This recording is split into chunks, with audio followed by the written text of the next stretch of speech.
Desde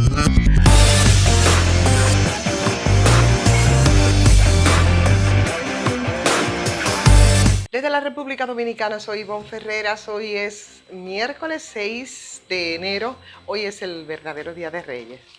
Ay caray, si nos regalaran a nosotros mucha transparencia, si nos regalaran de Día de Reyes de verdad, y no se cometieran los mismos errores que hemos criticado, institucionalidad, si nos regalaran en Día de Reyes erradicar total y absolutamente el tráfico de influencia, si nos regalaran en Días de Reyes toda la equidad que este país necesita para que no haya tanta desigualdad en términos de la inversión y la movilidad social.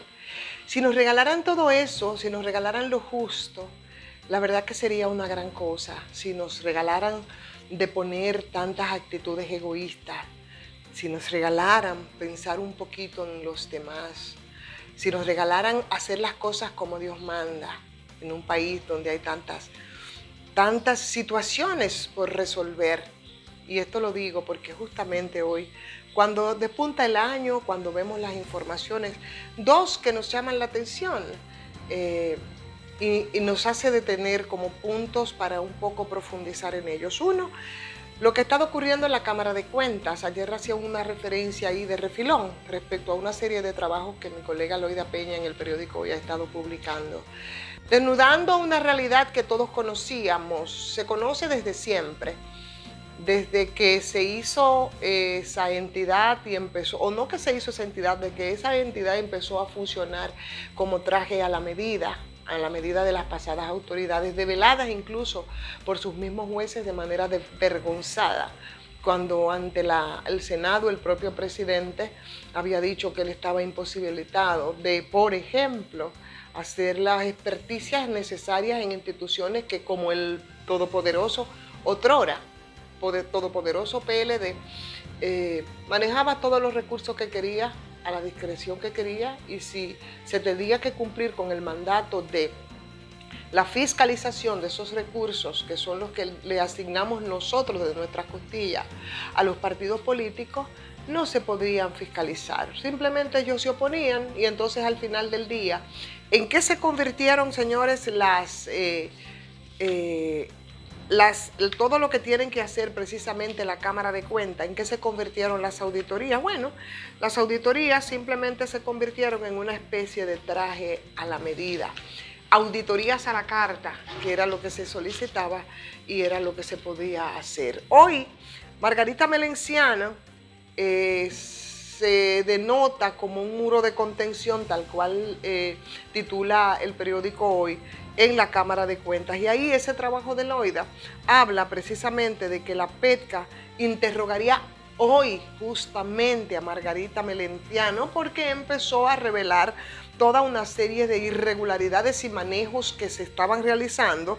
Y entonces hablaba que con 12 votos disidentes se opuso, oye eso, se opuso a la aprobación de igual números de informes de auditorías acomodados y a petición de las instituciones y personas que, manejando recursos del Estado, la imposibilidad para poner las cuentas claras y fiscalizar los recursos de todos, señores, ese manejo de los fondos públicos en las instituciones donde se realizaron.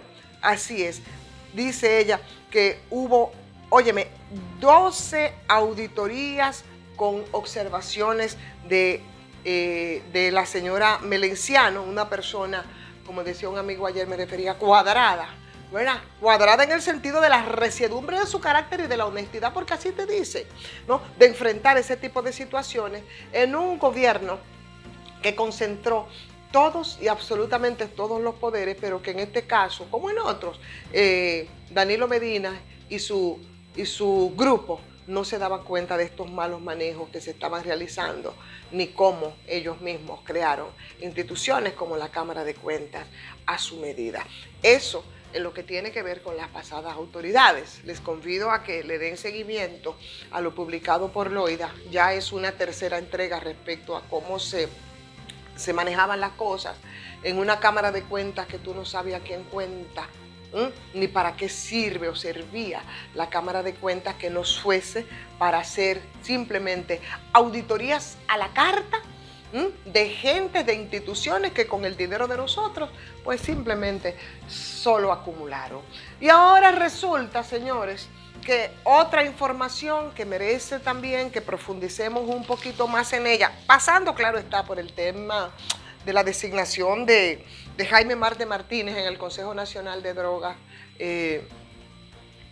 Ayer hicimos una referencia ahí rápida, pero señores, no hay que ser tampoco un mago, ¿no? Aquí simplemente Marte Martínez es una persona vinculada al presidente Hipólito Mejía, y sabemos que simplemente el nombramiento de Marte Martínez es una complacencia a Hipólito Mejía, también del PRM, de las que se ha visto obligado, supongo yo, el presidente Luis Abinader, porque dentro de tantas personas que podían asumir este cargo, yo no estoy diciendo, porque el señor ha dicho que ha defendido su honestidad y dice que no tiene cola que le pisen, pero a la salida, claro, todos recordamos el escándalo de corrupción en el que se vio envuelto Marte Martínez. Después ahí salió de que, bueno, sin ninguna culpa, pero la verdad que para una, como decíamos ayer, para una entidad que como el Consejo Nacional de Drogas es más bien, se hace un trabajo más bien con la prevención, entonces no sé por qué, e incluso hasta por un tema de edad,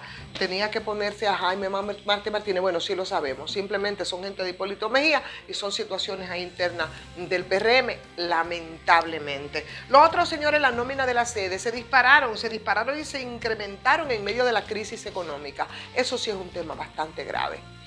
Se dispararon en un nivel, señores, que de sur y de norte, de este, de eso estamos hablando, emplearon 299 personas más y aumentaron la nómina en casi 24 millones. El ministro de Energía, que había dicho en principio que iba a sanear la nómina de estas empresas, bueno, pues ya ustedes saben cuál ha sido el saneamiento. ¿Qué ha pasado ahí?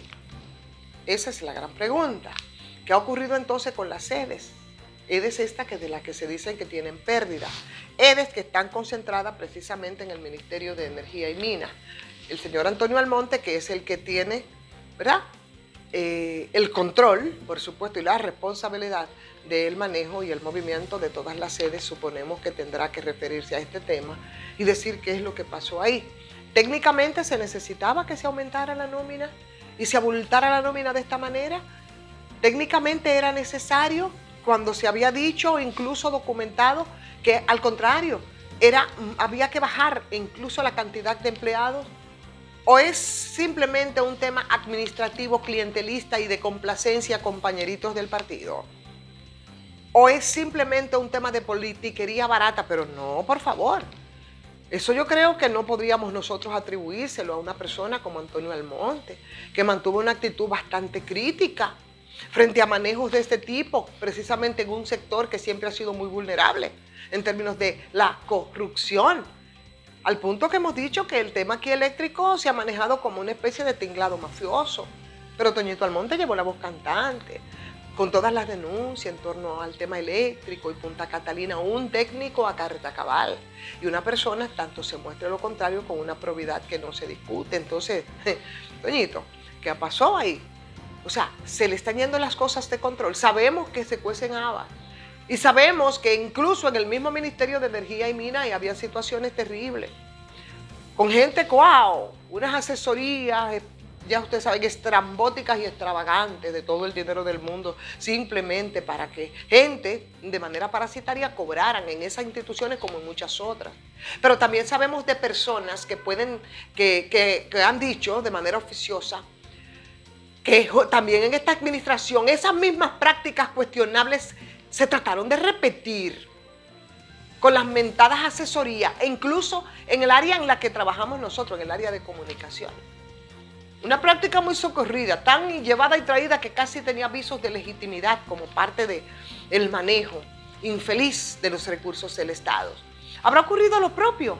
¿Será de esto que estamos hablando cuando el periódico El Caribe habla hoy sobre la nómina de las sedes y el incremento? En unas sedes que, la verdad, la situación, que sepamos, no es tan estrambótica ni extraordinaria en términos económicos. ¿Será que también esos mismos asesores que sabemos que también ahora han nombrado, o por lo menos se han intentado, y conozco personas que pueden dar fe de intentos de nombramientos de que como asesores en el sector eléctrico para beneficiarles. Lo que pasa es que no todo el mundo se maneja como un truán, ni como un perverso, ni poco ético. Entonces, probablemente ahí está la explicación de esas nóminas supernumerarias, pero lo terrible es que una persona como el señor Almonte, Toñito Almonte, óyeme, tenga que salir a dar explicaciones respecto a eso, porque algo ha ocurrido.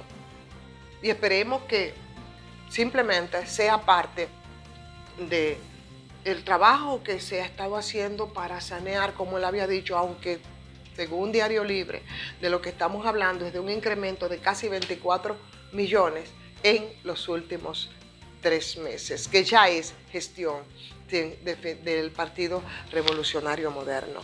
La aclaración yo creo que es necesaria, porque de comecheques, señores, ya en este país estamos hartos. De asesores privilegiados también. Y de gente que parece que no pueden vivir si no están vinculadas a la nómina pública. Una nómina pública que sostenemos todos nosotros. Y una nómina pública que, como la sostenemos todos nosotros, los que no estamos vinculados a esas nóminas, a lo que tendríamos derecho, por supuesto, porque el Estado es de todos. No estoy criticando a quienes hacen una labor y realmente rinden y venden sus capacidades de trabajo al sector estatal como corresponde. No me refiero a esto. Me estoy refiriendo a esos parásitos de siempre y que parece que también de ahora, que nos llevan bastante sacrificados, pero por supuesto, en tanto prueba en contrario y hasta este momento, seguimos creyendo que Antonio Almonte, que es el ministro de Energía y Minas, es una persona decente, es una persona bien intencionada y es una persona honesta. Por tanto, estas publicaciones tendrán que tener una explicación. Salieron los pulpos y entonces, ¿cuáles otros moluscos son los que han arropado las sedes para que la nómina se eleve en los últimos 3 meses casi 24 millones, de verdad, con un bulto de empleados de 299? Hay que dar las explicaciones del lugar. Y a usted le corresponde dar el like del lugar a esta transmisión del día de hoy, por supuesto, opinar, y los que no están suscritos, háganlo para que nos sigamos consolidando. Soy Ivonne Ferreras.